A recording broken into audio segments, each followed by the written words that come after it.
दोस्तों, अध्यात्म और विज्ञान के संगम में जब हम युग चक्र यानी सतयुग, द्वापर, त्रेता, कलयुग की बात करते हैं तो हमें जो पता है उसके हिसाब से कलयुग 4,32,000 वर्ष लंबा है और फिर त्रेता, द्वापर, सतयुग कुल मिलाकर 43,20,000 वर्ष का एक चतुर्युग होता है।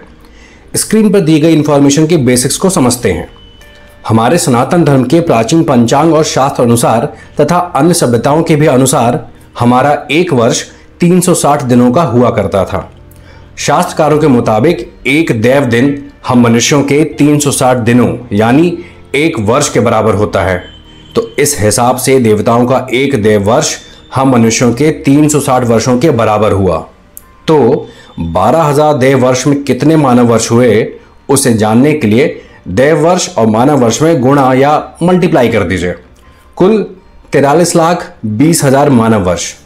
दोस्तों, क्या ये गणनाएं सच हैं या फिर हम एक ऐतिहासिक भूल को बार बार दोहरा रहे हैं?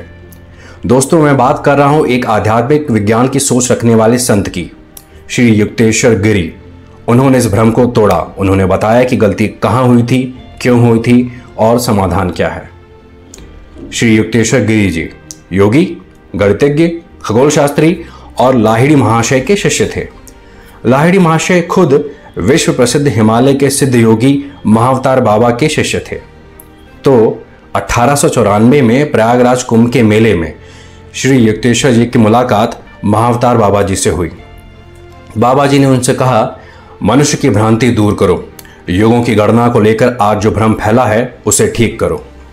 इसी के फलस्वरूप युक्तेश्वर जी ने एक पुस्तक लिखी, कैवल्य दर्शनम द होली साइंस, जिसमें उन्होंने युग चक्र का वैज्ञानिक और आध्यात्मिक समाधान प्रस्तुत किया। भूल कहां और कैसे हुई थी?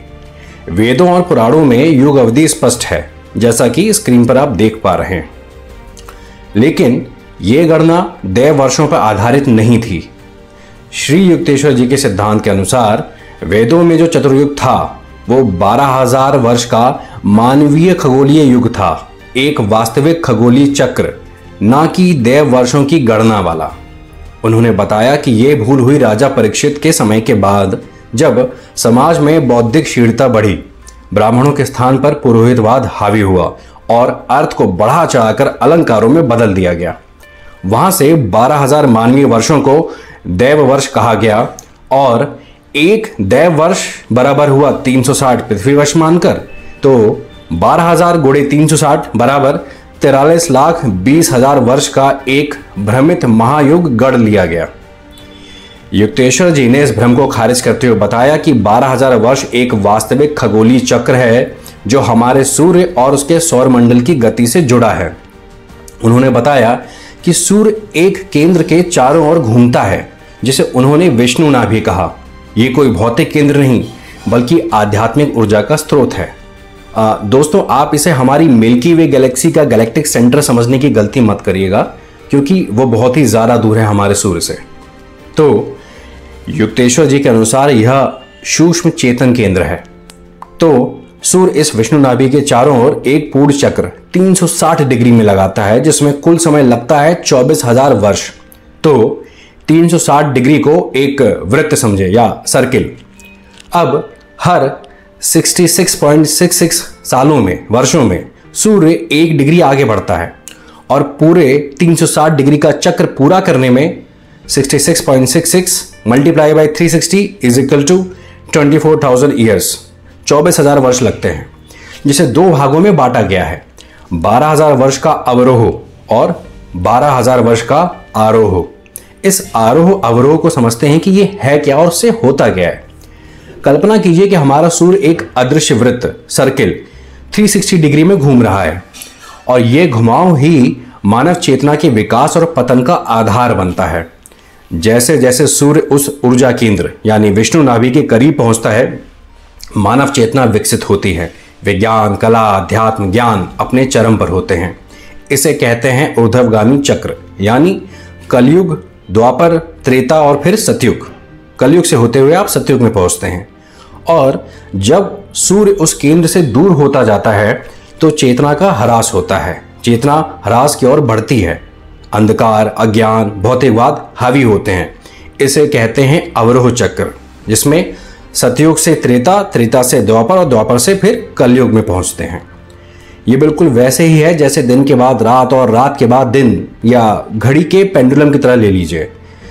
पेंडुलम जिस भी दाईं या बाईं तरफ से शुरू होता है उसे सतयुग मान लें, और फिर त्रेता, फिर द्वापर से होता हुआ कलयुग तक पहुंचता है, और फिर उसी तरह वापस कलयुग से चलकर पीछे की ओर द्वापर में, द्वापर से त्रेता और फिर सतयुग, वापस सतयुग में। इन युगों के बीच में संधिकाल भी होता है, जो किसी युग के खत्म होने के आखिरी कुछ वर्ष और नए युग शुरू होने के कुछ वर्ष, जिसमें मिले जुले प्रभाव होते हैं। तो दोस्तों, श्री युक्तेश्वर गिरि जी के सिद्धांत के अनुसार सतयुग की मुख्य अवधि होती है 4800 वर्ष, जिसमें 400 वर्षों का संधिकाल होता है। त्रेता युग की मुख्य अवधि है 3600 वर्ष, जिसमें 300 वर्षों का संधिकाल होता है। इसी तरह द्वापर युग 2400 वर्षों का है, जिसमें 200 वर्षों का संधिकाल है, और कलयुग 1200 वर्षों का, जिसमें 100 वर्षों का संधिकाल है। दोस्तों, क्या आप बता सकते हैं कि साल 2025 कौन से युग का कौन सा वर्ष है? युक्तेश्वर ने किस आधार पर इन सभी की गणना की और हमें इसके बारे में बताया? दोस्तों, युक्तेश्वर जी ने इसे समझाने के लिए महाविषुव बिंदु यानी वर्नल इक्विनॉक्स पॉइंट की खगोलीय गति का उपयोग किया। उन्होंने देखा कि पृथ्वी का अक्ष यानी एक्सिस हल्के झुकाव के साथ लगातार कांपता रहता है, जिससे हर साल सूर्य का विषुव बिंदु थोड़ा पीछे हटता है। इस खगोलीय घटना को प्रीसेशन ऑफ द इक्विनॉक्सेस कहा जाता है। ये बिंदु हर 66.66 ईयर्स में 1 डिग्री पीछे जाता है।